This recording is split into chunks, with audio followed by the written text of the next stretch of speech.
Welcome back, boxing fans, to another great show with Sean on boxing. So it's here. The excitement's building. Everyone's giving their predictions. So stay tuned and we'll break it down, talk about what we think potentially could happen with this fantastic fight coming up next weekend. So stay tuned.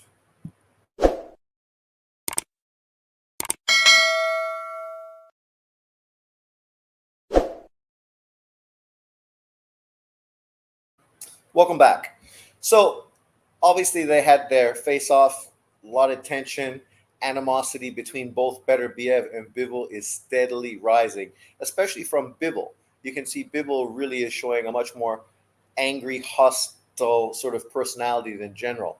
Beterbiev is pretty much who he is, a stone cold killer, right? So, it's no surprise that he comes in and he's got a bit of a grin on his face because he's uber confident. He knows what he can do and he knows what he's expecting to do. Bivol, on the other hand, this is the biggest fight of his career, right? If he beats Beterbiev, he will become the first undisputed champion since Roy Jones, who did it in 1999. And when Roy Jones did it, there was only 3 belts at that time. Now, obviously, there's 4, so there's a lot more emphasis on undisputed compared to the past. So Bivol is really rooted down, as well as a lot of the animosity and narratives we've been hearing from his wife and their divorce and his abuse towards her. And of course, a lot of this noise is going on as well. So the whole feel is just starting to vibrate faster. Obviously, this is part of a very good card coming out of Saudi Arabia and a fight card that we've been waiting for a long time, right? We were hoping back in the day to get an Adonis Stevenson Kovalev undisputed light heavyweight fight, but unfortunately that fight fell through. Adonis Stevenson ended up becoming manager or taking advice from Al Heyman, who walked him away from that fight and that contract, only to then, I guess, make it what we became familiar with, Showtime versus HBO, and that sort of thing that stopped the fight from inevitably happening. Then, of course, we had the opportunity to have Andre Ward face Adonis Stevenson to become undisputed, but Andre Ward chose to retire at that point and avoid an undisputed clash again for the second time of his career. Now, finally, we're here, and after obviously an injury to Beterbiev earlier this year, which delayed the fight, finally it's here. And there's a few points we should probably point out, right? Points that you need to focus on when we think about who potentially is going to win this fight, and things that obviously are being talked about by the general boxing fan and the pundits. Number one is Beterbiev's age. Beterbiev is basically 40 years old. Obviously, when you start pushing 40, people start questioning you about, how much do you have left in the tank? Are you starting to slow down? Are you on the downslide? And this is something historically in boxing that we've become familiar with, people pointing out, right? And sometimes you see it, sometimes you don't. With obviously Bud Crawford, who just fought recently to become a 4-weight world champion, people talked about him sliding against his opponent, a world champion. I don't know if it's a slide or if it's just bigger opponents and a very awkward, difficult style. That's what I check it up to.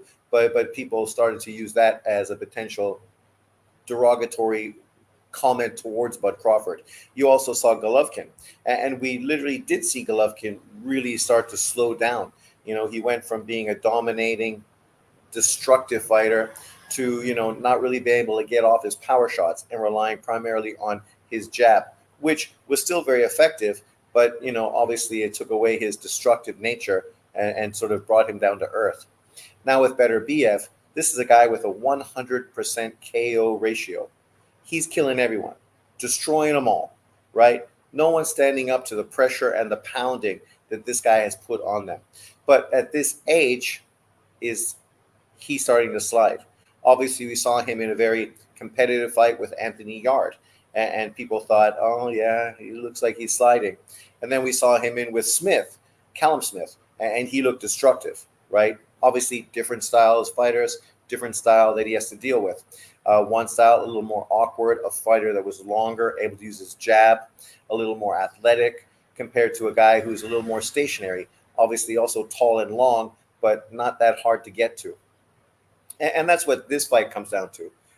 Do you think it's about age, or do you think it's more about styles? And we'll talk about that in a minute. Number two, obviously Beterbiev is coming off of an injury, and it's been a quick recovery. And considering you're a boxer, and balance and mobility are two very important aspects to being a boxer. If you hurt your knee and you recover so quickly, the question is, are you truly fully recovered? Is your balance and your agility still going to be what it once was? Because now you're fighting probably the best mover, the most agile fighter you faced in your career. And if you're coming in with one leg already right from the start, you're fighting from a disadvantage, right? We saw that with Sergio Martinez, right? Sergio Martinez's knees were gone. We saw him fight Cotto, and he was a shell of his former self, literally a shell. You can see Deontay Wilder. Once his legs went, he became Bambi on skates, right? It's hard to be a huge knockout puncher when your balance and your stance is no longer solid. So the question is, how's Beterbiev's injury? Is he fully recovered, or is this potentially going to be something that could impact him? Number three, outside noise, right? This is another important aspect that you need to bring into context, with Dmitry Bivol. Obviously, now he's had big fights. He's been on the big stage, bigger stage than Beterbiev has been on. But with all this talk from his wife about abuse and everything else, really questioning him, she's pointing out injuries he suffered that people were very unfamiliar with. How's he going to cope with this added pressure, this added noise, from the outside? Is he going to be fully concentrated, 100% focused on the job at hand?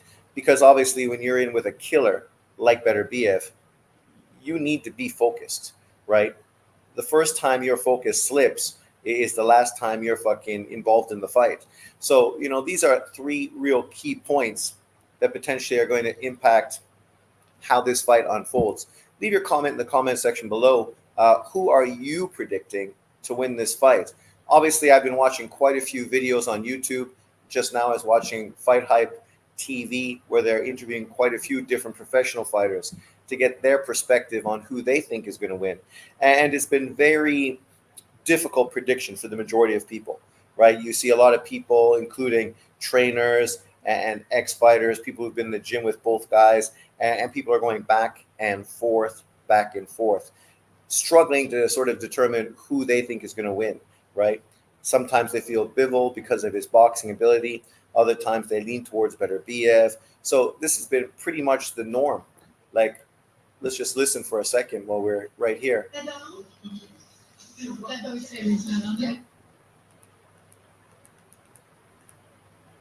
Roy Jones.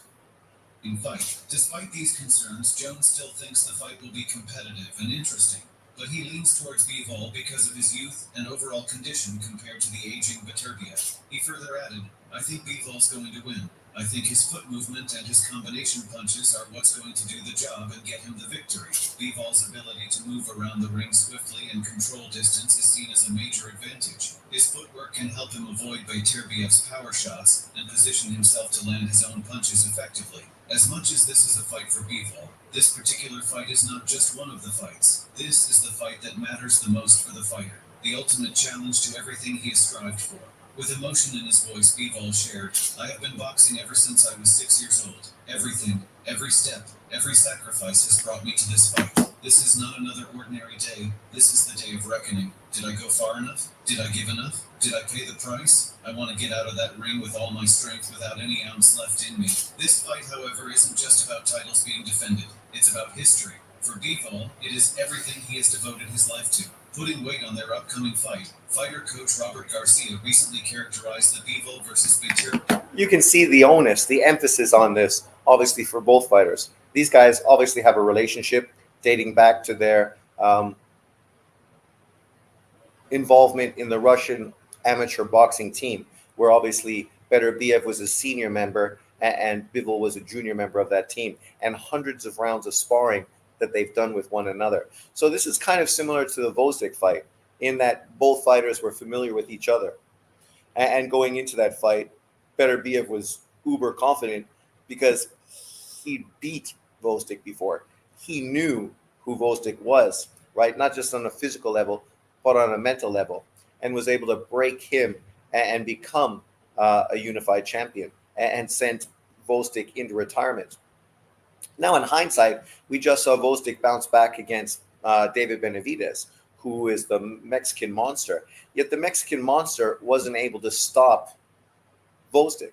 Vostik showed a lot of durability, was able to take the pounding and the assault that Benavidez put on him, right? Which really makes you then look at these two fighters and their physicality and how Vostik was able to deal with one, but not the other, right? How he folded under the pressure under Beterbiev, yet was able to go 12 rounds and do better at the end of the fight, really, than he was early on in the fight because of his physicality, his ability to absorb the physicality that Benavidez was giving him.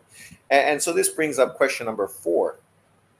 Bivol's physical demeanor, his toughness, right? We haven't really seen Bivol come through any wars or situations where he had to prove how tough he was. His ability to bite down in the gum shield and just fight to survive, right?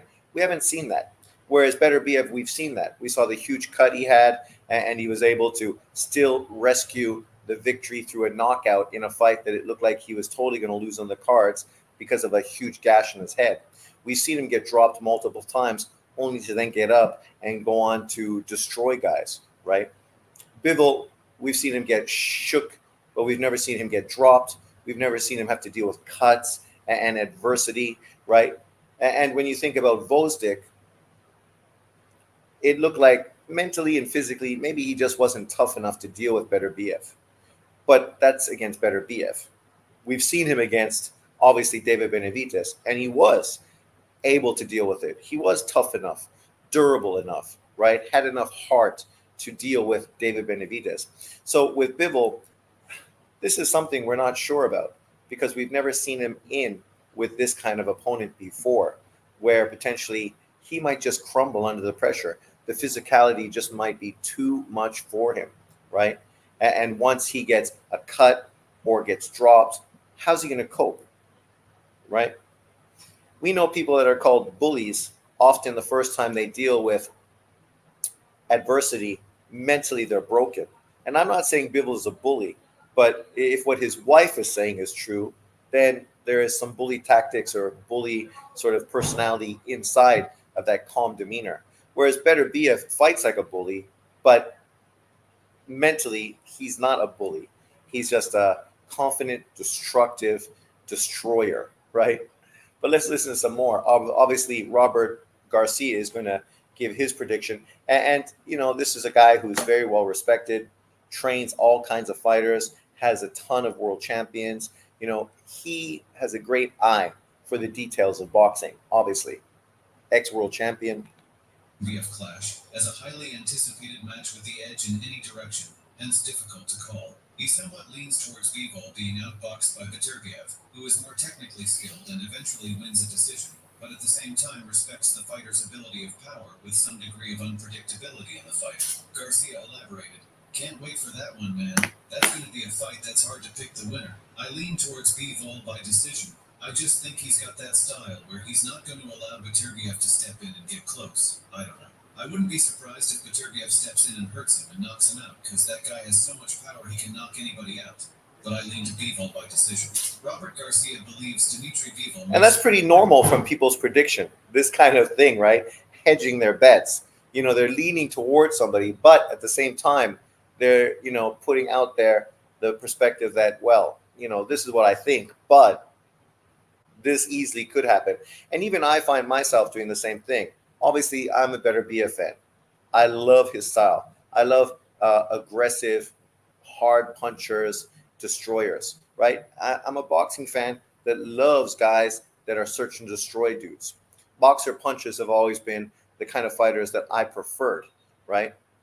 Never really slick fighters and not just one-dimensional, aggressive type fighters. I prefer guys that were in the middle, a little more versatile. able to box when they chose to, but also able to sit down on their punches and get a motherfucker out of there. And obviously, that's what Beterbiev is. And, you know, I can also understand why people are picking Bivol, because stylistically, boxers do better against boxer punchers, right? They just are able to control the distance and control the fight far better against those kind of fighters. What a boxer puncher needs to do is become more aggressive, start throwing higher volume, and make up for his lack of skill by being more determined, right? And that could swing the bout obviously towards Beterbiev. The question is, can Bivol switch to be more of a boxer puncher? Some people are actually saying that. Some people are actually predicting that they think that Bivol may be able to stop Beterbiev because they feel that his power is underrated and he could easily sort of slide into that boxer puncher situation, right? Where you sort of saw a little more of that when he fought Canelo Alvarez. Yet, when we compare Canelo Alvarez to a Beterbiev, well, there are some similarities. You know, there's a big difference stylistically between those two fighters. Canelo is obviously a strong, hard puncher, determined fighter, but he fights at a slow pace.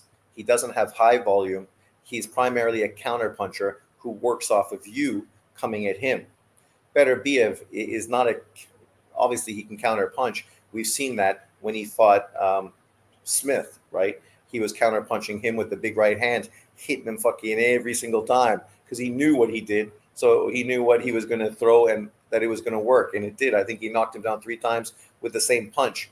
But he's also more of an aggressive hunter, a guy who cuts off the ring, right? Throwing straight, short shots. He's not loading up in his punches. He's just hitting you with hard, straight shots, right?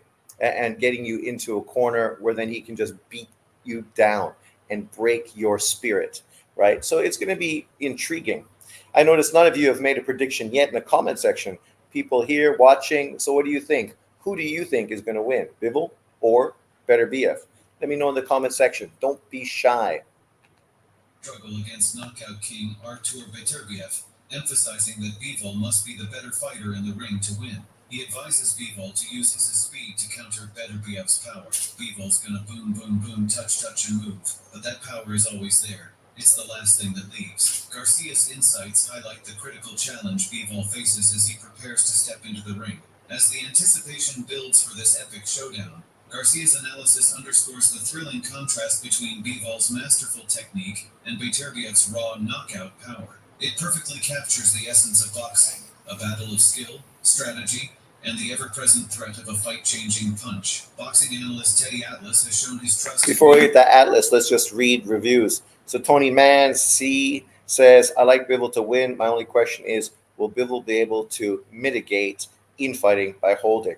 Because staying away the entire fight with footwork might not be optimal. That's true, right? And that's obviously another thing that needs to be talked about. People have to understand how to clinch, how to stop momentum, right? You see that with a lot of good fighters, especially guys that are front runners. When they're on their back heels, they're not able to make these kind of, old school adjustments. Do the things you need to do to swing the momentum back into your favor. I mean, if Bivol is controlling the ring, controlling the distance, landing jabs, landing combinations, stopping Beterbiev from getting off, then once he gets him in the corner and starts landing a few shots, what's he going to do now? How's he going to mitigate that? Is he going to be able to hold him, spin him? Is he going to be able to do something that slides that momentum back to him? Because as you say, running for 12 rounds is not an easy feat. We saw Erislandy Lara try that against Canelo Alvarez, who is not nearly as an aggressive, high punch output guy as Beterbiev, and it didn't work out in the long run for him. Rare Hunter says, heart says Bivol, but head says Beterbiev. Well, that's it, right? I think this is a lot of that kind of breakdown, heart versus head. Like me, my heart says Beterbiev, but my head says Bivol, because obviously, you got to give these slick boxers their due credit. Whether I like them or not, that's different. I never was a Floyd Mayweather fan, but you still understand the high level of skill involved. Shakur Stevenson is a great example of that. Like, I like Tank Davis much more, and I'd way rather watch Tank Davis fight. But in a head-to-head matchup between the two of them, my head tells me that Shakur would outbox and beat Tank Davis, right? In this kind of similar situation. Um, just for the division, I kind of hope even more so that Beterbiev wins. I know he's not going to be around for a long time, but I'd love to see a Beterbiev versus David Benavidez. I don't know if David takes that fight. And I'd love to see, obviously, a Canelo Alvarez versus a Beterbiev fight as well. I don't know if Canelo takes that fight, but I'd be interested to see those matchups. Obviously, we got some great style matchups there. With Bivol, on the other hand, I don't know what we're going to get, right? It leaves something to be determined. And I don't recall Bivol ever hold. So if he could, yeah, well, he hasn't really too much. He might have a little bit against Joe Smith when he got dinged up later on in that fight. But I can't recall. It's been a long time since I've watched that fight. But nonetheless, this is going to be a great matchup. As I said, I'm hoping that Beterbiev wins. I love his style. He's got that, crazy Eastern European mentality, the same as the guy that was the UFC fighter, right? Strong, quiet guys that fight bears, right? And I just love to see that transition into real sports. Bivol, on the other hand, I appreciate his amateur pedigree and what he's done in the pros, but he's still a little too amateurish for me, right? I like the fact he beat Canelo. I'd love to see a rematch between the two of them. I'd love to see Bivol versus obviously David Benavidez as well. I think he beats Benavidez probably easier than he beat Canelo Alvarez. And I'm just curious if Canelo could make adjustments in the rematch. Obviously, this is a better version of Bivol, not necessarily a better version of Canelo. What's up, Sean? What's up, Zaki? You coming on later. Kept missing you at work. Hope that gallbladder stuff is good. I'm going to probably have to get surgery, but I've been trying to figure out how that's going to work. Obviously, with the dog, if it's a one-day thing, you can get in, get out. That's okay. But some people are saying maybe I'm going to have to stay in hospital for a few days. So then it becomes problematic. Work, lesson planning, dog daycare, fuck. A lot of bullshit. Is Nick Ball ready for a Nui? None of those guys are ready for a Nui, but Nick Ball and a Nui, it's a good fight, right? That would be a fun fight to watch.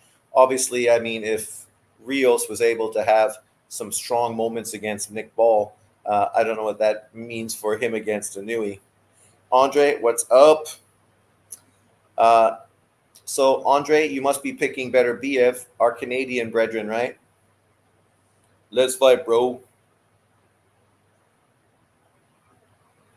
Andre, you live in Quebec, so do you ever go to this gym? Check these guys out. Machado, what's up, my man? So what are you guys thinking? Who are you predicting to win between Beterbiev and Bivol? As I've stated out, it's a tough fight, a tough prediction, right? I find the majority of the predictions I've looked at, people are really on that fence. I haven't found anyone who's super confident in their picks. Bivol's ex-girlfriend released info to Beterbiev. Yeah, talking about all his injuries. We mentioned that a little bit earlier and how potentially that might be him being distracted. Yeah, Mark Ramsey is Beterbiev's coach. You know Mark Ramsey? Did you see the Nick Ball fight today? Notice Rios didn't try at all to hold when he was dazed. Yeah, I'm still rocking with Beterbiev, but a total 50-50 fight. I got Bivol. 12th round majority decision. Damn. Yes, I do. Oh, really, Andre? Nice. Nice. I like him. He's a straight shooter, that guy. When you listen to him in interviews, right? He is, just real, not full of shit. How high should the winner of Bivol Beterbiev be placed on the pound-for-pound list? I think number 4, right? I definitely think the winner is just behind, obviously, Usyk, Bud, Anui, and then the light heavyweight undisputed champion. With under that, Canelo, and then Tank. And then you have the rest of the guys, the last 4 under that. Junto Nakatani, Lomachenko, Haney, Shakur, Bam Rodriguez, however you want to sort of list it, depending on your list. But I think Bivol will win. What? You're getting kicked out of the gym, buddy. Can Bivol power keep Beterbiev honest? I think it can, right? We've seen Beterbiev get hurt from other fighters before, so it's not like he's like a Canelo or a Golovkin or a Hagler, right? His chin does not look impregnable. It looks like he can be touched, he can be hurt. Don't see how Bivol can keep Beterbiev off of him the whole fight, and will Bivol hurt Beterbiev enough for him to respect him? I don't know. Yeah, and that's the big question, right? I can easily see him using his feet, using his combination punching, frustrating Beterbiev, who's just not able to get into range to let his punches off. But when we're talking about Beterbiev, he's not a guy who loads up on his shots. He slides into range, throws his jab and his shots short and straight, right? So it's not like some power punchers who really need to have a strong foundation to let their hands go. He's not like that, right? So it makes me wonder, really, I think Bivol could win if he really is tough enough, if he can take a beating, if he can get cut and keep going and stay focused, if he can get dropped but get back up, hold, change the momentum, stand in there, land something that fucking, keeps Beterbiev honest. But my question is, I don't know if he can do that. I've never seen him do that. So until I do, I can't really give him credit for it, right? That's why I lean towards Beterbiev. Unlike Andre, who's fucking a sellout and selling the Canadian down the fucking river. I have Bivol, Beterbiev, 5 to 6 rounds, pound for pound. Oh, number 5 or 6 pound for pound. So only moving up to 4th doesn't seem enough. Those top 3 are so legit, though. Well, that's the thing, right? Who are you going to drop out of those 3? Right? You have 3 guys that are 2-weight undisputed champions. The winner of Bivol Beterbiev has got closer to them, but yet hasn't reached what they've done, right? So, I think it definitely puts them above Canelo, who definitely looks like he's sliding, even though he obviously also is a one-weight undisputed champion. And then Tank, who I know people don't think should be on this list, but I think he's been destructive the same way Golovkin was. I think he's dominated the opponents he fought in the manner he should have. Obviously, finally, we're going to need to see him against elite fighters to really find out how good he was. The same way we want to see everybody fight elite fighters, right? Like people said about Golovkin, oh yeah, what's he going to do when he steps in to fight an elite fighter? Is he going to be able to knock them out and be as destructive against them? He fought Jacobs, he fought Canelo, and wasn't as able to do that against that level of opposition. Can Tank? We will see. Beterbiev isn't going to shell up on the ropes in a high guard like Canelo or look like he is stuck in the mud like Zerto. Well, he's definitely not even going to be on the ropes, right? I can't imagine him being on the ropes. I can imagine Bivol on the ropes, but I don't imagine Bivol being able to back Beterbiev up against the ropes. If he can do that, Bivol's going to win, and maybe he could stop Beterbiev late in that fight, right? If he can do that. Because we know guys that are used to coming forward, when they get pushed backwards, a lot of times they crumble, right? Because they're just not comfortable. Hello Ninja, thank you very much. What's up, Sean? I'm here. I'm watching the UFC's main event. Salute to the chat. Beterbiev by round 12 KO. Place my bets already. May the best man win. True that, my man. So who's on the UFC card? What's the main fight? Big Top says, salute, Sean. Salute, my man. You're the first blogger to cover this fight. I don't know if I'm the first, but, it's true. A lot of other people are still talking about Tank Davis, right? Knockout Boxing. Go watch his channel. He's got like 9 videos back to back all about Tank Davis because he's the only fighter in the sport. With Tank options being very limited at the moment and not wanting to move up to 140, are you okay with Roach, all things considering? As I said, I don't mind guys taking stay busy fights, right? But when people talk about Tank not having options to fight better opponents, that's like right now for this fight. But that doesn't explain the previous years where he was in position to make those fights and he still didn't make those fights, right? Like that's what this comes down to. Don't make excuses about other people not being available to you when literally you weren't available to anyone for the last fucking 7, 8 years. And sure, you're gonna fight this guy, but we could have predicted this because you've done it before. Bring up an in-house fighter. I know he's not in-house; he's not part of the PBC, but pulling up a 130 pound WBA champion, right? The WBA kowtowing to everything Tank Davis, Al Heyman does. We know he's going to get knocked out, right? Roach.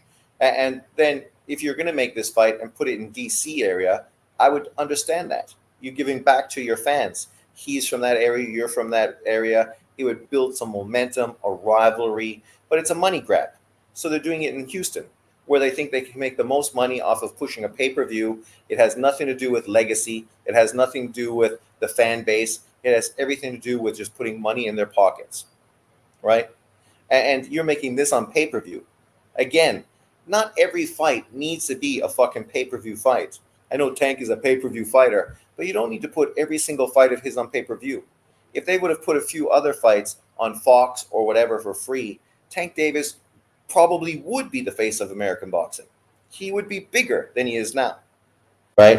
So I don't mind the opponent, but it's all the surrounding issues that make me sort of scratch my head and think, stop. Stop trying to defend him fighting another mediocre opponent, right? Which is what people are doing. Every channel is tank, tank, tank, and more tank. That's true. Alex Pereira versus Kelly Roundtree was a war. Pereira by knockout. Yeah, I like Pereira. I don't watch much UFC, but he's got a good aura about him and a good backstory as well. This is an excellent fight. This one of the best fights in 175 history, for sure. Yeah, for sure. That's why the bigger question was, where are you going to put the winner of this all-time light heavyweight fighter, right? And obviously, they're definitely top 10. The question is, are they top 5, right? Yeah, good fight. Glad I caught it. Machado, thank you very much, my man. Machado says, will you be live for Bivol versus Beterbiev? I should be live. It's supposed to be free. The question is, what the Zone has been doing recently, charging you less money for pay-per-views. But before, you could easily just pay on the Zone app, right? One button, push, done. My credit card's on my phone, so then it would easily take the money off and you then watch it on the big screen. But recently, it hasn't been able. It wouldn't let me do that, and it sent me to another DAZN thing where you had to do all the information, and then it didn't really seem to work. I'm like, what the fuck, man? How do you go from being simple to being complicated? If you want people to buy your product, you make it as simple as possible, so that any idiot can push a button, have it confirmed. Whether you're a fucking network, your subscriber, Chunghwa Telecom in Taiwan, they charge you. That's easier because then it's not even like you don't even have to put in your credit card information. It's just going straight to billing of your cable network, right? These things make it easy. People do it because it's like, I know I'm paying for it, but I'm not really paying now, so I don't mind it. It's not going to hurt me too much. So we will see. I hope so. UFC fights are cool when you take out the wrestling. This is true 50-50 fight. I honestly don't know who wins. Don't know who wins, right? It's quality. That's true, Zaki. Tank should give the fans in DMV area for this free. I agree. If he did that, I'd be boosting this fight like crazy. I'm like, yeah, nice. Give back to your fan base. Do something for your culture, right? People always talking about the culture, the culture. We're doing it for the culture. What are you doing for the culture? Going and fighting in Houston, Texas? Neither of you dudes are from Texas. And then you're charging $80, $90 for pay-per-view. What are you doing for the culture? You're trying to sell it to fucking Mexican Americans to make more pay-per-view. How is that about the culture? PBC will never, though. That's true. Sean, did you expect AJ to get badly destroyed like that? In my prediction, I said, don't be surprised if Daniel Dubois knocks AJ out, right? I totally could see that fight happening. I said it was a 50-50 fight, and I could totally see AJ getting knocked out. AJ is susceptible, right? So I can't imagine that people are that surprised, really. Bivol by UD. Jose, it's good prediction, right? That's probably 70% the likely outcome of what this fight is. Uh, Hollow Ninja is installing wrestling I can't stand. I'm trying to advance position and smash your opponent. It's okay. What's up, Stinger? Hollow Ninja says, any update on Terrence Crawford versus Funduro? Well, they gave them that 10 days extension. So hopefully that means they're in negotiation. And if that's the case, that's great. I'm happy to see Bud Crawford fight Funduro and then fight Tim Tszyu for undisputed. That shit's great. Then fight Virgil Ortiz, right? Those are three great back-to-back fights. Funduro, Tim Tszyu, Virgil Ortiz. And then at that point, maybe you can go fight Canelo Alvarez, because it would probably be a fight that really, I think, all sides could agree sells. As for Beterbiev, he was dropped twice with sharp right hands, and Bivol has one. Bivol needs to get respect early. True. To be fair, Tank versus Lamont in the DC Baltimore grudge match. Yeah, and that's why it should be in that area, right? How do you think Inouye does against Nick Ball? Could he compete in the division? I think he knocks out fucking Nick Ball. Nick Ball's tough, so I don't think it's an easy fight. But Nick Ball is very one-dimensional, right? He's bringing it right to Inouye, which is perfect. He's not the most complicated opponent at 126 for Inouye to fight. I'm surprised they haven't announced Benavidez' next fight on Tank's undercard. Well, they sort of alluded to Jesse Hart, right? And then they got a lot of negative kickback. So maybe now they're thinking, oh, there was also talk about Morrell.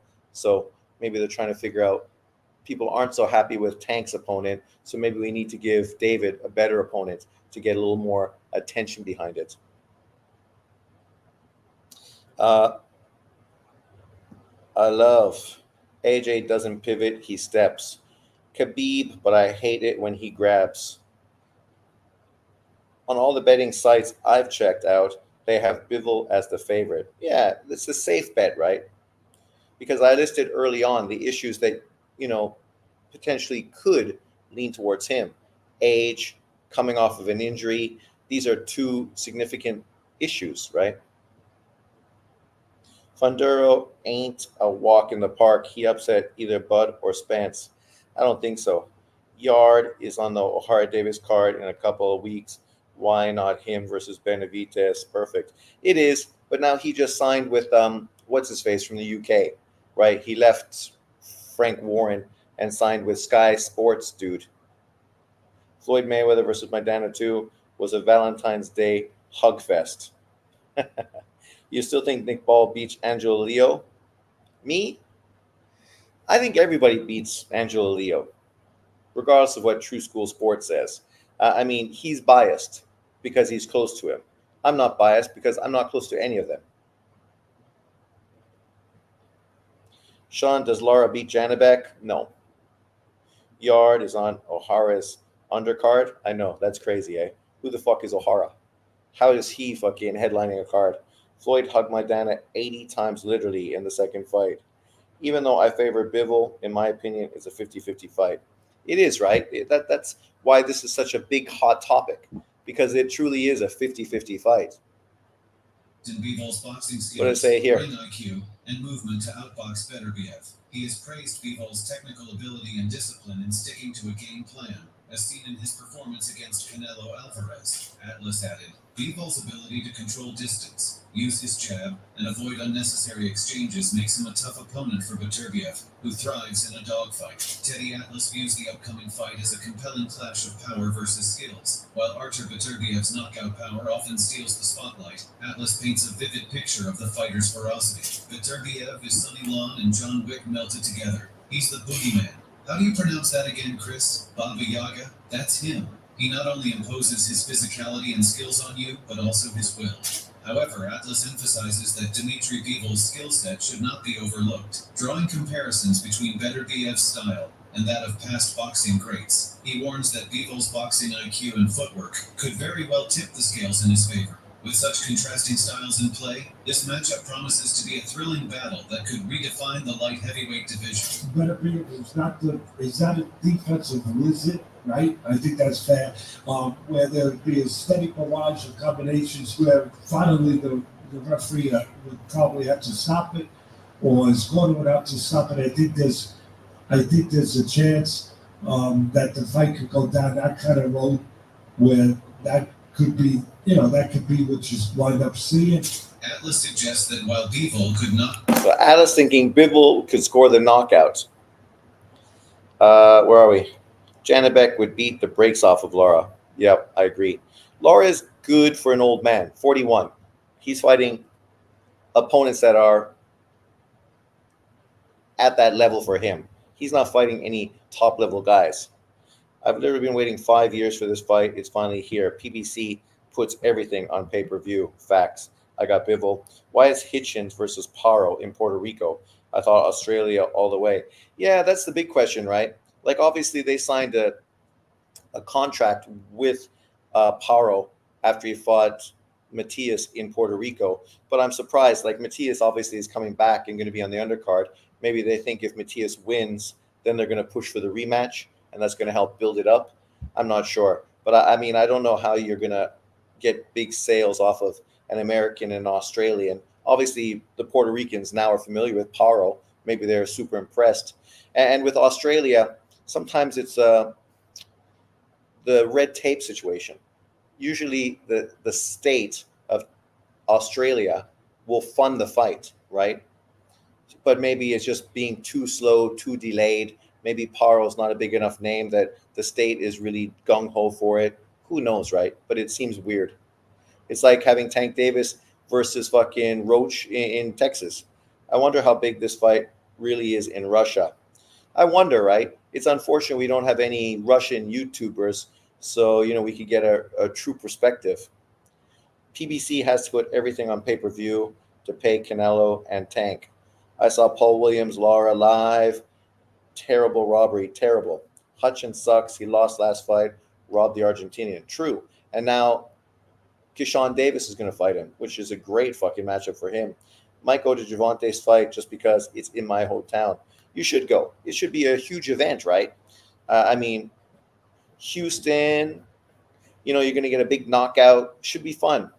Paro stops Hitchens. If Paro stops Hitchens, that really solidifies him as really probably the best fighter at 140 pounds. Stylistically, I think he gives both Lopez and Haney a tough fight as well because, he's not typical. Terrence, motherfucking Bud Crawford versus Canelo Alvarez. Winner wins the whole era. Let's make it happen next year. The money is there. Canelo fans are scared. The reality is, for Bud Crawford's legacy, him becoming a 3-time undisputed champion is fucking unimaginable. Literally, it's unimaginable. The only reason it's imaginable is because of what people have done. Great people. Usyk, Inouye, and Bud. But to do that, it's nothing you're ever going to see again, right? It's crazy. And obviously you do that, and I think it makes the Canelo Alvarez fight even bigger. Canelo right now, I understand his perspective. What does he win by beating Bud Crawford? He fought Charlo, who was already the undisputed 154-pound fighter, and got very little to zero credit from boxing fans. And Charlo was a legitimate 154-pound fighter. Bud Crawford's a guy who came up from 130. Sean, would Atlas be a good coach for AJ? AJ is too casual. Atlas would like the fire under his belt. Atlas, I think, is good for 2-3 fights, and after that, his demeanor fucking wears you down. Weird fight location lately: Zoo versus Backram in Florida. You think Goodman can beat Inouye? No fucking chance. Junto, MJ, Nick Ball, best options for Inouye, in my opinion. Well, let's be fair. Those are great fights. MJ is already at 122. It's a great fight. It's kind of like the lineal, right? You beat everyone else. You beat him. I know he's not the lineal champ, but it's kind of ceremonial, the lineal champ. And then obviously Junto coming up, if he beats your brother, you killed my brother, right? It's like a fucking kung fu movie fucking storyline. It's perfect. So then you got that. And then if he moves up, goes to the UK to fight Nick Ball, right? Stylistically, it's going to be a fucking war. Nick Ball's going to bring it to him. You can also break into that UK market. You fought there once. So this is the perfect opponent to go again. JB says Roach is bigger than Tank, even though he's coming up, but Charlo wasn't. Well, that's the same old bullshit these guys always say, right? Taller does not mean bigger, right? And you notice that they don't say Charlo was bigger than Canelo, even though they were both at 154, and everybody knew the two Charlo boys and Andrade were way bigger guys than Canelo. Canelo just packed on the muscle. He's still a short, diminutive guy with a small reach, fighting guys who are way bigger than him. Tank Davis, if he goes to 140, he may find himself in a similar position. But right now, what's he doing? What huge behemoth has he fought at 135 pounds? Who? Rolly's not that big. Fucking Cruz ain't that big. The guy he brought up from 135, skinny, taller, but not a big guy. Roach, similar. Roach is very medium, the difference in height is like this and reach is like that. It's very small margins that we're playing with. Becoming undisputed is becoming more common nowadays. Politics is the only thing that makes it hard. Facts. There's a difference. Charlo came up 2 divisions, long layoff, hand injury, but is clean and has done more. But still, you're talking about a guy who's just naturally bigger, a guy that loses weight to makes 154 pounds, right? A guy that was considered pound for pound top fighter or the best fighter at 154 pounds. Right now, Bud Crawford is not considered the best fighter at 154. I mean, smart people know he is, but there's still enough people out there that are Spence fans that are making excuses that other people are better and would beat him. And Bud is smaller. Blue Blood and Drew Titan were screaming that Canelo had picked the wrong Charlo. As soon as he got whooped, they labeled Charlo a cherry. Yeah, well, that's the thing, right? These guys are all the same. They wanted him to fight Charlo. They wanted him to fight Charlo. They wanted him to fight Andrade. They wanted him to fight Bivol. Everything was a cherry pick after the contract was signed. Bama got badly upset by Vanderbilt. Really? Bama lost to Vanderbilt in college football. There's a lot to gain from both sides. Canelo has been fighting smaller guys his prime career. Well, I don't know about that. Big Top, that was crazy, bro. Loma gets no credit for beating Rigo coming up 2 weight classes, but fans are clamoring for him like Bam Inui Bud to do it. Yeah, no, I know. I mean, that's the whole hypocrisy, right? That Errol Spence does it and people fucking cry that he doesn't get respect. But yet, Usain people didn't give Lomachenko respect. I just saw JB literally make a video shitting on Golovkin and then dick riding fucking Rigo, acting like Rigo's a Hall of Famer before Golovkin is. Right? And then blames Top Rank because Rigo wasn't able to get fights. People always blame Top Rank, but they fail to realize that Mares, Leo Santa Cruz, Frampton, and Gary Russell were all fucking PBC opponent fighters. The only person stopping Rigo from greatness was Al Heyman in the PBC, who, like every other promoter, understood that Rigo did not sell and was too dangerous and didn't want him in with their opponents. But that's too difficult to be fair and honest, right? We got to blame Top Rank. Oh, yes, it's Top Rank. Top Rank ruined his career because he beat Donaire, even though years later they're the only ones that gave him a big fight. And they were going to give him the Loma fight literally after the Donaire fight, right? This is where people also lose their shit. Loma literally offered Rigo a fight when he was the 126-pound champion after beating Gary Russell. 124 pounds with a rehydration clause. But Rigo walked away because the $500,000 wasn't enough money. Only then to jump up 2 weight divisions to basically make $500,000 years later, right? These dudes are stupid. We rule boxing. Nick Ball loses to Espinoza. I think Espinoza beats him. Japan, I think, has the most champs. That Cuban guy, Herrera, at 135, looked like he can beat Abdullah Mason. He looks like the real deal. In my video this week, right, I hyped up Herrera. I said he's a good fighter. Zaki, they clowns. Sean, do you watch Andre Ward podcast? No, I don't like listening to anything Andre Ward has to say because he's so full of shit. GGG lives in John's empty head rent free. LDBC want Anui to fight Elijah Pierce. Who the fuck is Elijah Pierce? I know.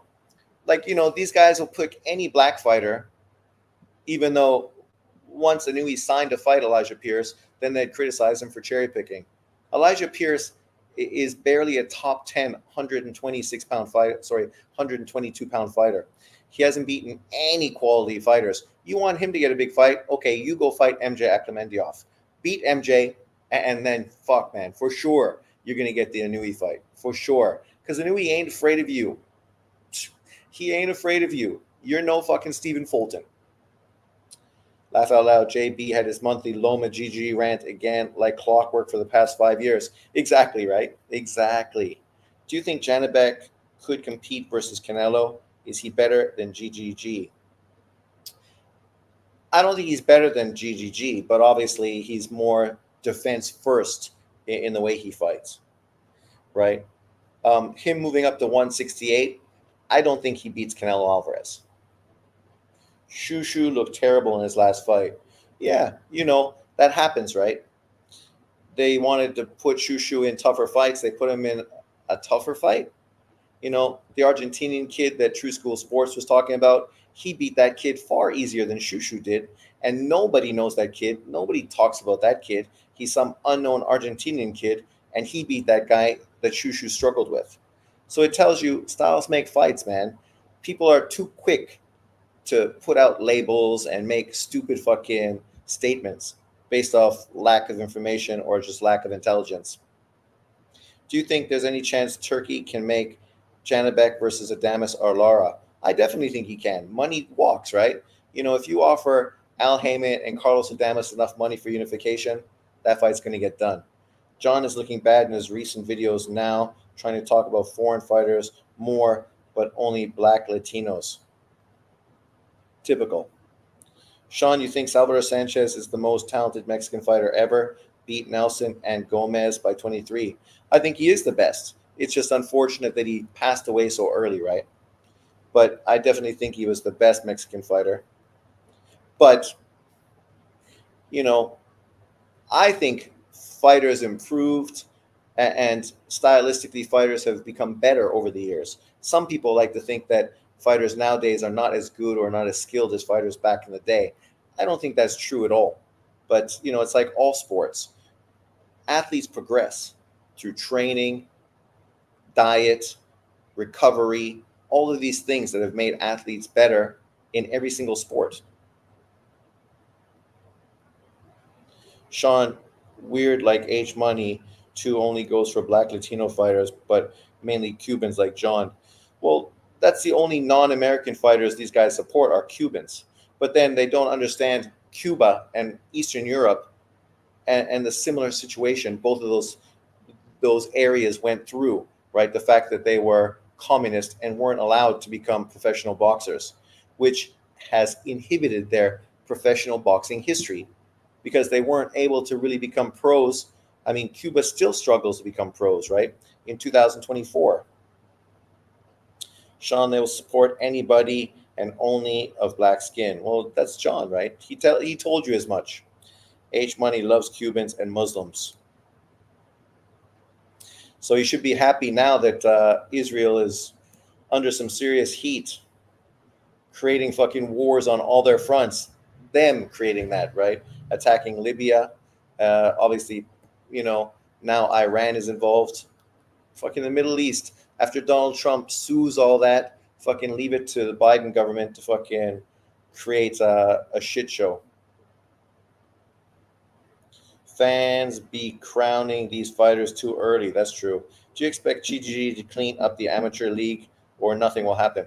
I expect him to try. And obviously having a name and a recognized person like him involved, I think that's important. He's got lots of money, so bribes and that kind of thing shouldn't impact him because he's already made all his money through boxing, right? So I hope he can make sure that Olympic boxing is kept in the Olympics and bring it back to the luster that it once had. I don't know, Sean. I see a lack of skill inside fighting today. It's almost a lost art. and the combination punching I don't think is as good today. Well, I don't think there's as much combination punching because it's too dangerous, right? It's part of the evolution. Like before, people would throw combination punching because they weren't as concerned about being countered. Now people don't do it as much because they're afraid of, counter punches. Infighting, sure, but to be a great infighter, you're also putting yourself in range to be hit. So maybe we could chalk it up that fighters now are more cautious, more defensive. Maybe this is the Floyd Mayweather influence. Fighters going 15 round, gas tanks hit different. I think it's always been the same though. There's always been fighters with great gas tanks that could go 15 rounds, and I think today there are still great fighters that could easily go 15 rounds, and that would definitely, separate them from the masses. Unfortunately, we don't have those fights anymore, so you don't get to see it. But I know there's the fighters that are out there that could do it. You put Usyk in there, who in the heavyweight division could beat Usyk? You know he could go fucking 15 rounds, right? The rest of those guys would be dead after 12, and that's when he'd start knocking motherfuckers out. William Cepeda is the next Salvador Sanchez. At least lung-wise, he never seems to tire.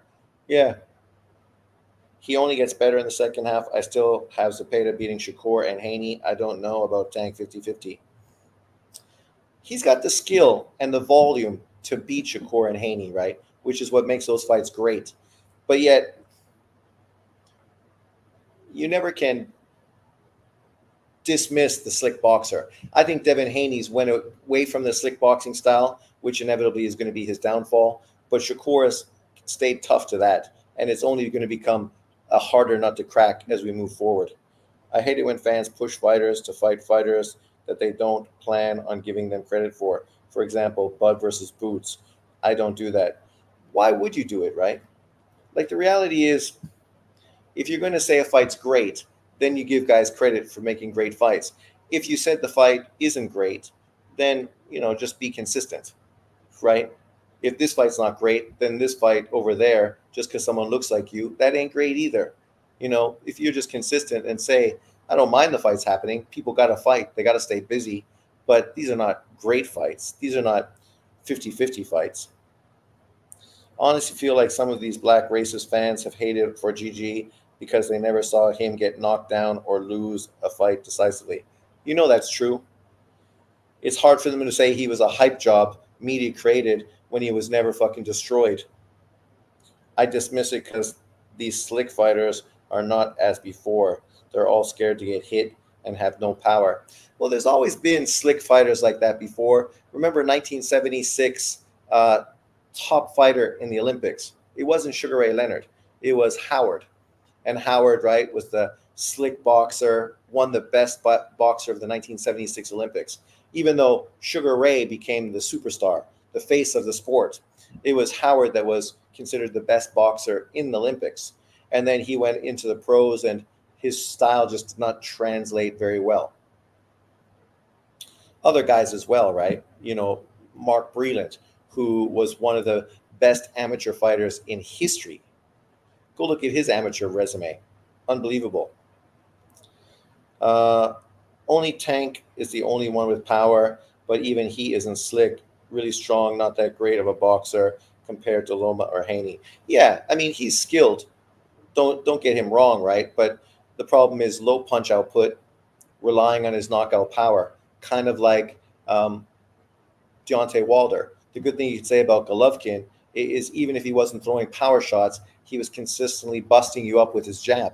So he's consistently dictating the pace of the fight, consistently landing on you, and potentially opening you up for a big right hand or a left to the body. Shakur isn't slick. He's just cautious and defensively responsible. Come on, man. He's slick. Hell yeah. I know these slick fighters, though, are scared to challenge themselves and fight the best.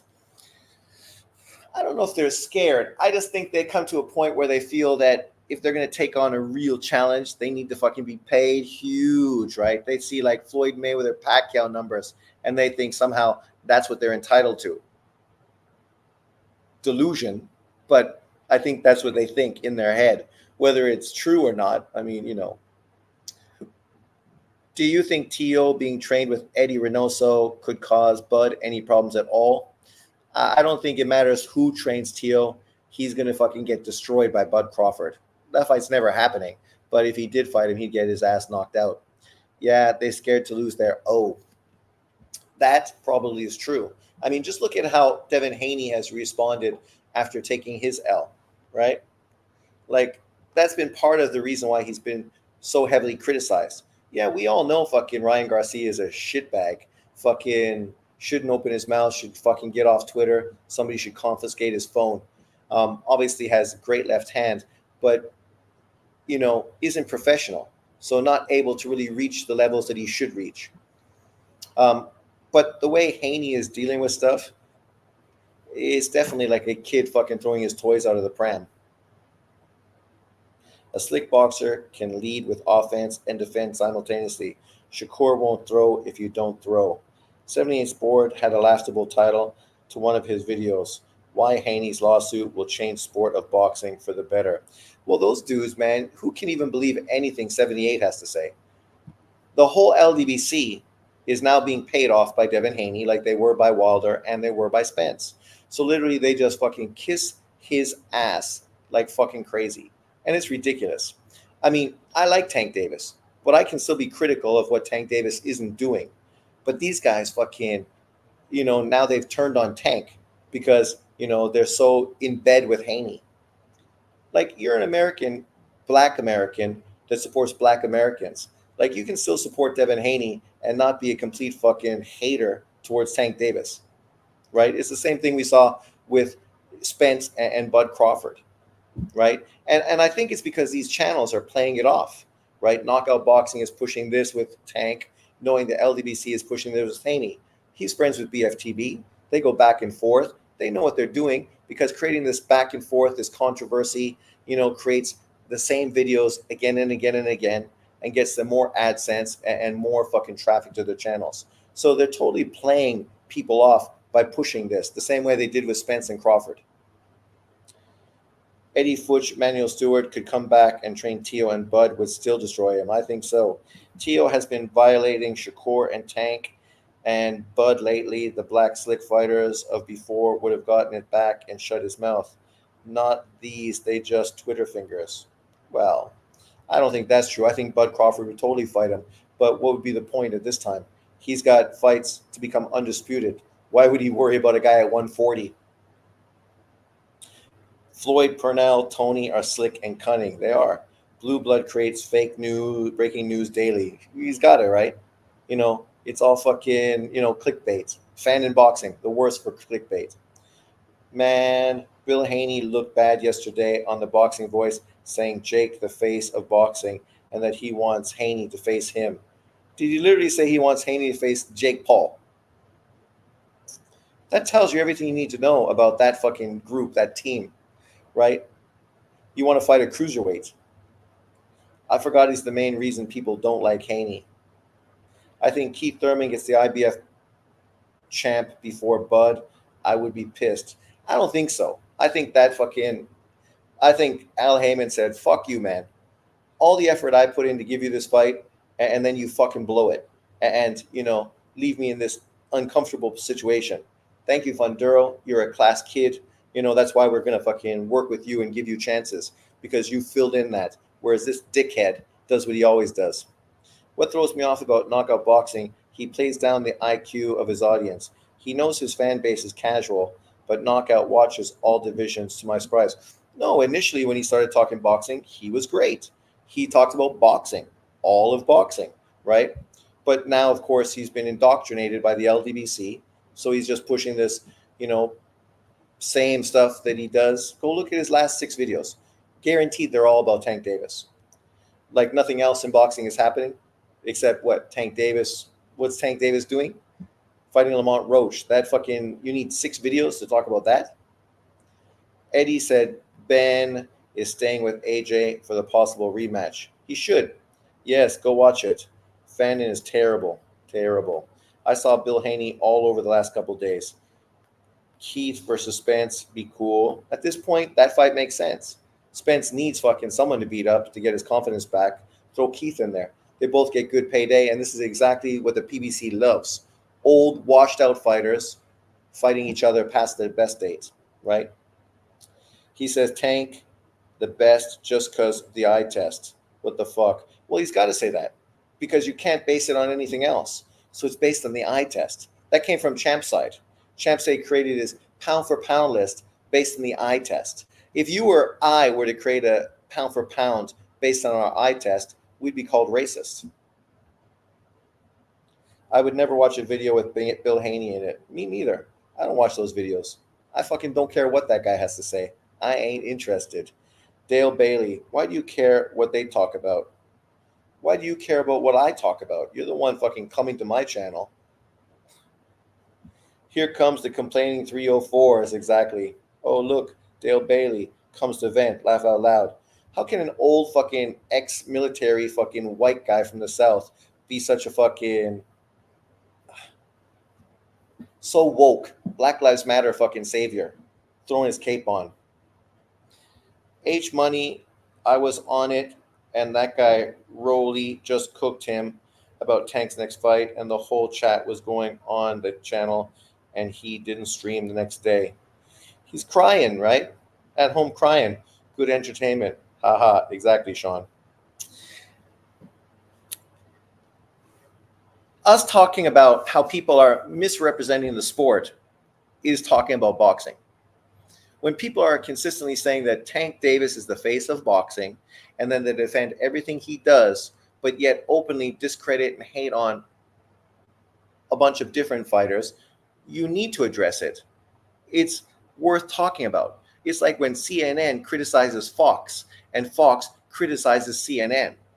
Do you see Dale Bailey fucking crying and moaning then? Right?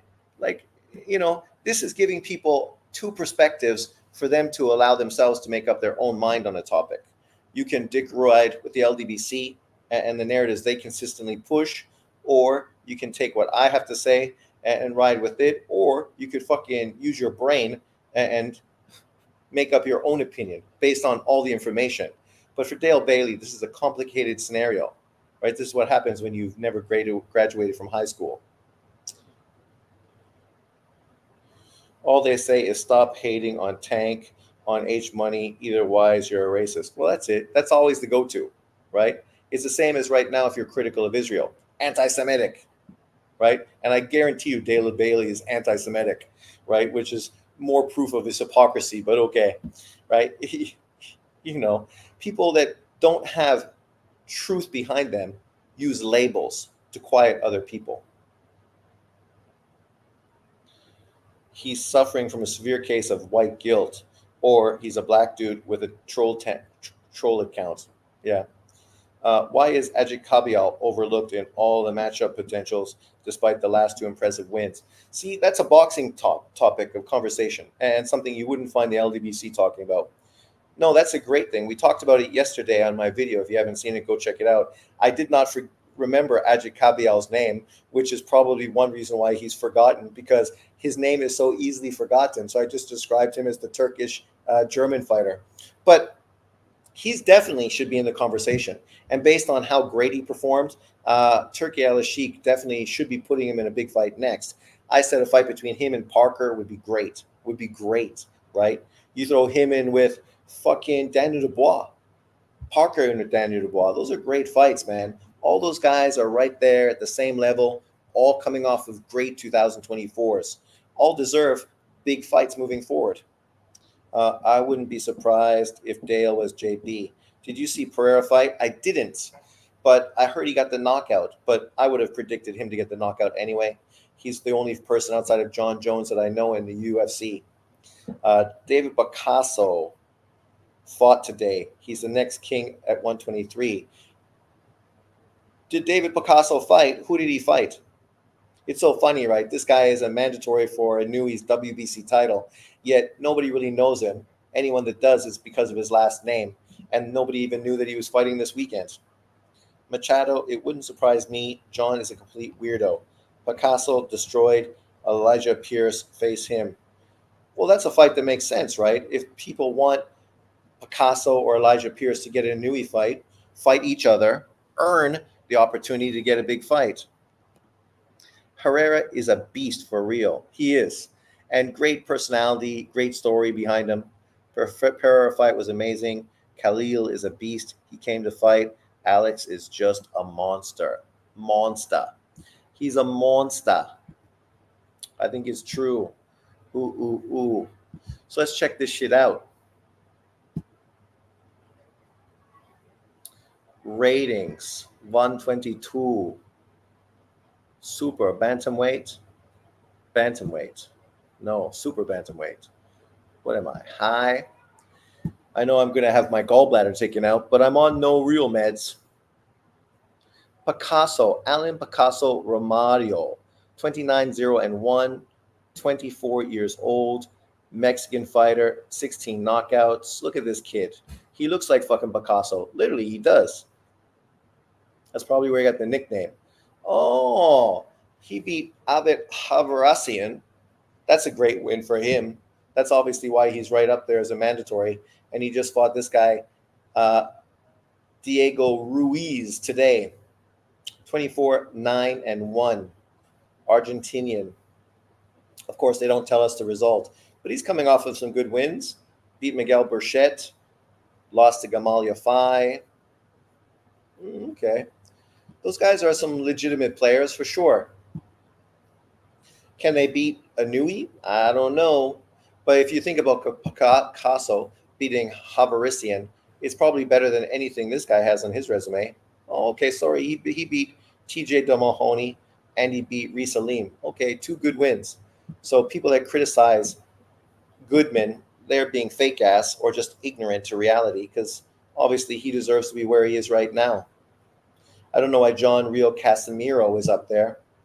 But if you want to do a fight in the U.S., that's a fight worth doing. He just had a draw versus fucking Uguni. And obviously he's fighting this guy, Saul Sanchez, 21-3. But yet he's like ranked up there by BoxRec. BoxRec is crazy, eh? The way they do shit sometimes. It makes no sense at all. Where are we? Let me guess. Picasso is Mexican, and that's why you're bigging him up. They're calling for Pierce versus David. Nick Ball is a better fighter for Inui, but it's not a better fight because why do we want Inui to go to 126 when he has big fights at 122? Herrera versus Mason at 135. That's a good fight. I think they probably think it's too early for Mason to take on Herrera, but maybe you could do Herrera versus that other guy who looks like Sean Porter.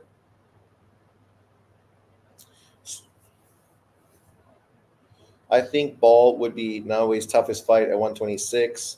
I think that'd probably be Espinoza. What the fuck happened to Casemiro? Thought he retired. He got a good stoppage on his last fight on the PBC. I saw BoxRec. He has been active, but barely, and all on Asian small-based promoters. MJ is better than Goodman. Yeah, he is, for sure. Smash the likes. Dale finally says something boxing related. Nick Ball versus Inui in the UK is a huge fight. Sure. And that's why most people with half a brain realize that if Inui goes to 126, that's the fight that's going to happen. Because Nick Ball has a fan base, right? He can sell out an arena in Liverpool. You bring Inui, and now you can sell out maybe the O2 in London with Nick Ball and Inui headlining that card. So it makes tons of sense. I heard Rachel Donaire talking about him last week. She said basically she cut off the fight Donaire versus Casemiro. Yeah, because he wouldn't take PED testing. All the champions at 126 are tough fighters. Well, the problem is, are they good fighters? None of them have really proven that they are elite, except maybe Espinoza, who did beat Robsy Ramirez. I was hoping for the rematch just so that we would be able to be sure, but unfortunately that rematch hasn't happened yet. Ever since that Casemiro hasn't gotten opportunities in America because of her. Well, it's more to do, I think, with his promoter. You know, the fight between him and Inui was scheduled during COVID, but unfortunately, COVID cut that fight off. And apparently the tickets sold out It was a huge event that was going to do great in America. And so people were really disappointed it fell through. Technique, what's up, my man? But overall, I mean, when you look at this whole division, you got Casemiro, who I still think sells if he was coming off of a good win. Picasso, I think, he needs something else. Potentially him beating a guy like Elijah Pierce, that would be a good move.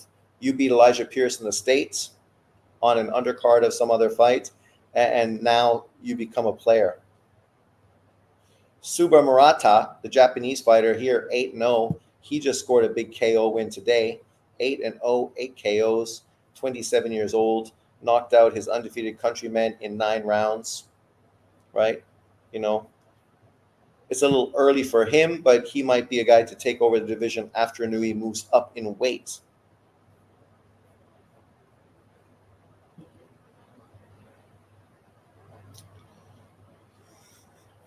Rachel is pretty hot, but I'm hot. Brony James is trash. He always been trash.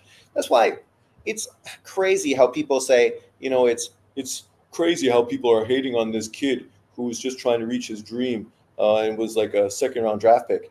People aren't hating on him because of that. They're hating on him because of the opportunity he's getting only because his dad is fucking LeBron James. Nothing he's earned himself. He hasn't earned any of these opportunities. He's been given these opportunities because of his dad. So people like to point out the facts. He's not good. He never was good. Since he came to fucking college, had health issues, he hasn't proven that he's an NBA player. Elijah Pierce is not good, Sean. No, but that's what I'm saying. Have Elijah Pierce fight Picasso. They're both unknown fighters. The winner of this fight becomes more of a name, and now a fight between them and Inui becomes relevant. I just think dudes need to fight each other to earn opportunities and also build up their fucking image. You fight each other, and now you earn an opportunity. You become familiar to people. So when you get the fight, people are like, yeah, that fight should be good. I didn't like how she ran Inui's name into the ground to Officer Drew Tite. No, she's a cunt, right? And just the fact she's working with the LDBC, what does that tell you? Like, she's fucking doesn't see the history of how the LDBC shit all over her husband. Yeah, she's mental. And all for what? She's giving them money. I don't think they're giving her money. Espinoza versus Robsy on the Cuban YouTube channel. They said it might still happen, but it's not looking like it. And that's supposedly Espinoza is going to 130. That would be disappointing, right? That he didn't try to unify or do anything at 126 pounds. What is the Cuban YouTube channel? Also, because Top Rank not backing up Robsy and Robsy complaining about the low pay. Well, you lost, right? How do you expect to get paid more money when you literally got beat by a guy who you were supposed to beat, right? No one thought fucking Espinoza was going to beat Robsy Ramirez. They were building Robsy Ramirez for a fucking Inui super fight where you would have got paid, but you lost. For the second time of your career, you dropped the ball. Fucking guys, eh? The Cubans ruin their careers because they just fucking get caught up in the lifestyle. Robsy needs to stop crying and fight. Facts. Caitlin Clark saved women's basketball. She didn't save it. She created it. You see the W, it's no longer fucking women's NBA, Women's National Basketball Association. Now it's Woke National Basketball Association because they don't want to refer to women anymore because, that's going to make some of the PLAers offended because they don't consider themselves women. So I can't wait till the first male basketball player joins the WNBA. Boxo Ubano Network. Oh, and they're also extremely boring. Right? Like, you see what Nike's doing to her right now. Instead of releasing her shoes, they basically put her on the shelf where you're losing all this momentum. They've never done that to any person that had this kind of momentum before, but they're doing it to her because Nike is woke, right? And they would rather push Aja fucking Wilson, who literally nobody knew until this year, thanks to Caitlin Clark. And then she says it's all about, white privilege. Yet you tell me what white person that played basketball ever got privilege. I'm a white guy who played basketball. You think I ever got privilege because I was white? You think I made teams because I was the white guy? oh, we better put the white guy on the team, right? Oh, we better start the white guy, right? He better go on the all-star team, the white guy. Oh yeah, that's totally fucking what happened during my life as a basketball player.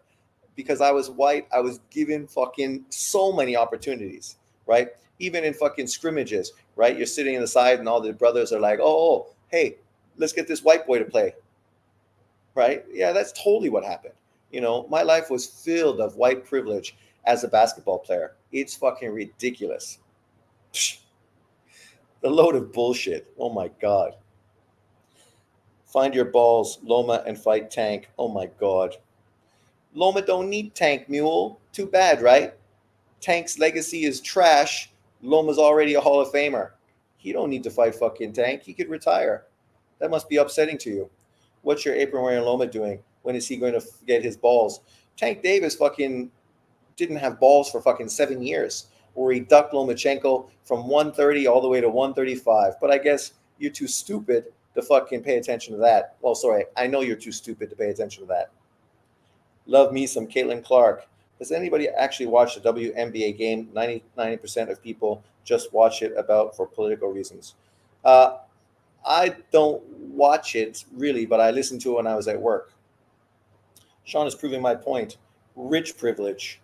Well, rich privilege is a real thing, right? That impacts people that are rich. Example why Bronny James is getting fucking put into the NBA because of rich privilege. It has nothing to do with race. It has everything to do with fucking rich. Rich people are privileged, regardless of fucking what race they are.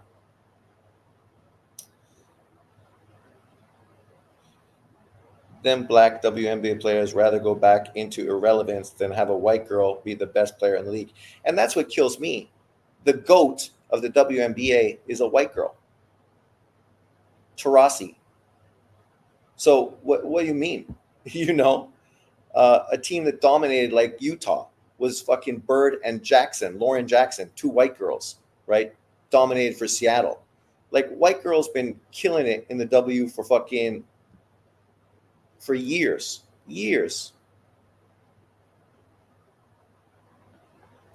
I only watched the Indiana Fever. Me too. We got 2 complaining 304s. Tank hasn't boxed anybody elite. Shakur Zapata, Haney, Tio. That's what people said on H Money. And that he just fits small guys 130 and they all got mad and threw a tantrum. Well, it's true. That's why people are critical of Tank. Not that we don't like Tank. Tank's exciting, right? But the problem is you never fought any of the elite fighters in your weight divisions. You've never unified. You're 30 years old and you've never unified belts. Shakur already unified. Devin Haney unified, right? Tio unified. The guy you fought was the guy that never even been a champion, Ryan Garcia. But we're supposed to fucking say, wow, you're the face of boxing, even though you refuse to face any top guys in the sport. Saying, get hate out of your heart. The fuck? Brony shot 16% of his first preseason game. I mean, come on. The kid is 6'2". He ain't a point guard. He's a wing, but he's too short. He can't shoot. So what's he going to do in he would be good in the WNBA. Maybe he should be the first one. Grow out his hair. Get fucking Jerry curls. And identify as fucking other. And then you could join fucking, Bob Griner over in the fucking W. The media doesn't even mention Dalton Connect. Dude is going to be a solid pro. Solid pro. Unlike fucking Bronny, he's got a skill set. Which weight division do you see Mason getting his first world title shot at? Well, I would say still 135, but I get your point.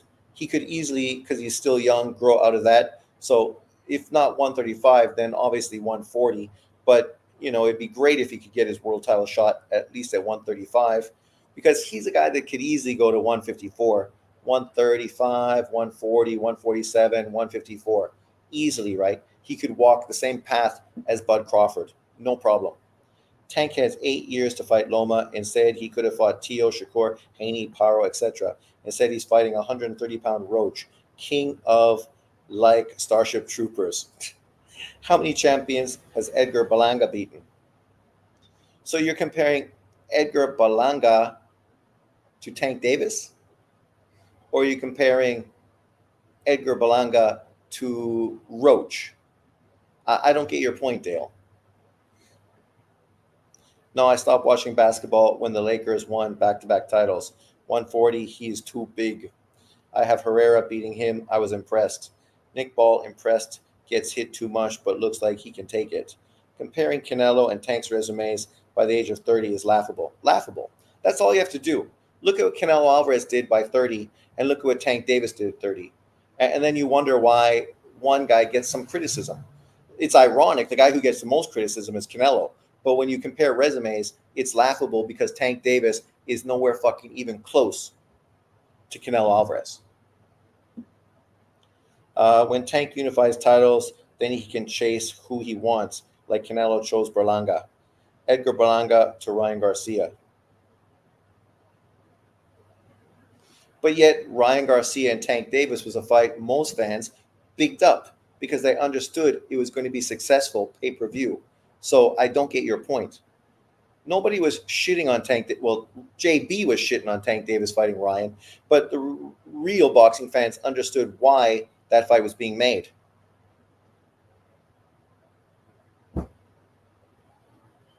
Right? And we also know why Canelo fought Berlanga. Which fight got shit on? Berlanga. Which fight was praised? Ryan. So I still don't get your point. It still makes no fucking sense at all. You're trying to prove something, but you're doing a terrible job. Canelo didn't drain Berlanga. That too. Who had a better resume? Wins only, Tank or GGG? Wins only. Now you're fucking manipulating things, right? Because you know GG fucking deserved that Canelo Alvarez win the first fight. And so if we take that off the shelf, now you can say that Tank Davis. But what does that prove? No one shit on Tank Davis saying that he's not a great fighter. I compared those two and said what they're doing in boxing is similar. The level of opposition they were fighting, they've been destroying. That's why both were on my pound-for-pound list. Unfortunately for Golovkin, he literally was ducked by every single champion when what he wanted to do was fight for undisputed championships. Tank Davis, on the other hand, never has shown any interest in unifying at all. Sorry, until this fight with Lomachenko. Similar, even though Tank has never beaten anyone as good as Danny Jacobs. Canelo fought at 205-pound Berlanga. That's crazy. Mexican boxing number one. I thought Benavidez only fought 25 pounds on the table. That's what he does. He only brings 25 pounds to the table. GG was brought to America at the age of 28 and was avoided by the Black Plague. Was avoided like the Black Plague. Facts. Right? He had to get out of his contract where he was chasing after champions like Abraham, Sturm, Sylvester, the other kid from Australia. I can't remember who he is. Aboriginal dude, right? Trying to chase world title fights with all those guys under his German promoter and couldn't get anyone. Even chased, what's his face? Who was the big puncher from Pittsburgh that fucking got beat by B-Hop? Pavlik, right? Also chasing a world title with Pavlik. But his promoter wouldn't make any of those fights. Didn't try to make those fights. So he had to get out of his contract, fight through Central America until he got out of his contract and then move to America. And then was blatantly ducked by everyone because it was high risk, low reward. Whereas Tank Davis always had Floyd Mayweather in his corner. So in truth, he could have made any fight he wanted, if he wanted. Laura didn't want that fight. If he wanted, he would have moved his ass to 160. What do you mean he wanted that smoke? All these guys at 154 wanted that smoke, yet 4 world champions at 154, none of them fought each other. Andrade, Charlo, Laura. No unification fights amongst them. But they wanted Golovkin. Oh, yeah, okay, sure they did. Yeah, that makes sense. No. Gigi unified and faced Canelo. Tank has never unified or faced the best at his weight class. That's the only thing you have to say, right? He literally unified, faced a pound for pound fighter, whereas Tank has never done that. Never.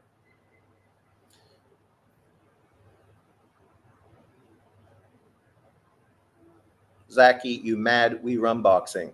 Psh, come on. Japan runs boxing. Get that straight, Mexican boxing number one. Don't forget the Gennady tried making the Dmitry Pirog fight as well. Well, that was supposed to be his American debut, right? The same guy that beat Danny Jacobs in his first fight in America. Why didn't that fight happen? Nobody cares, because they're more full of pushing a narrative of hate and discredit than they are being real and factual. Berlanga brings that same 25 pounds to the table and hasn't done squat to David. Except Berlanga actually has a fan base. That must be hard to comprehend. The boxing voice crazy saying Bud destroys Janibek, stop the cap. Well, that is crazy. That is crazy. Janibek barely got hit, played with his food, made it look easy. Canelo puts up roadblocks more for some opponents than others. I think that's fair to say. Yeah, sure. Well, he can do what he wants. Because unlike Tank Davis, he's already proven himself. I saw the fight, all white Janibek, another country, and barely got 60 hours before. The UK runs boxing in all reality. That ain't true. You can't even tell me 5 UK fucking boxing champions right now. Turkey is mainly working with the UK promoters. Well, that has more to do with time fucking lines than has anything else. That's the natural fan base they can push for, because it's literally on the same timeline. Whereas Americans, there's a delay. What other country sells out 100,000 arenas? Now you're capping, Sean. Neri dropped Naya. A Mexican will beat him. Get that straight. Beat Nakatani and got robbed. Yeah, whatever, man.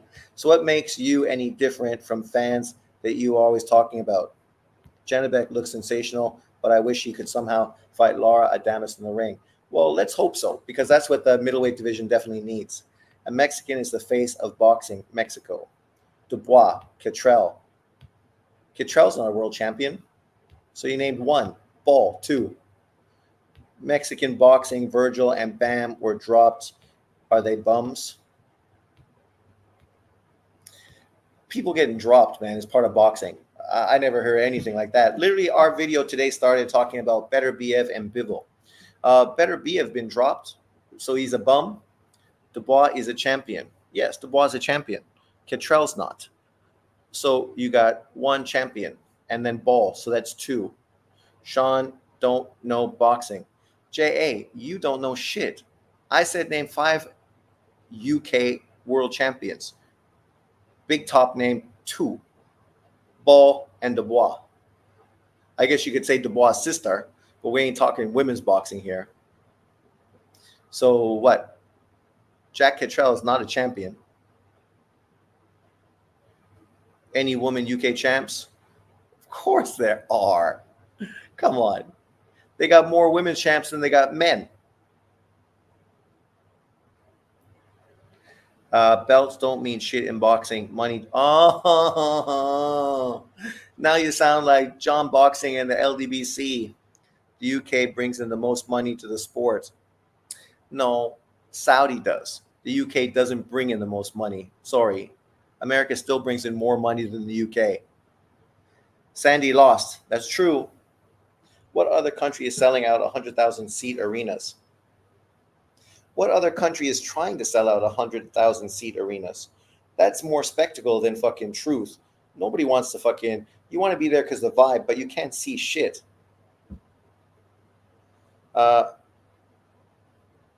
Sean is a race baiter. He starts the live talking boxing. Then it's black people, LDBC. What are you talking about? We're talking literally about fucking American versus UK boxing. Who's running the sport? You as an American should be fucking supporting America. But of course, you're race baiting because that's what you do.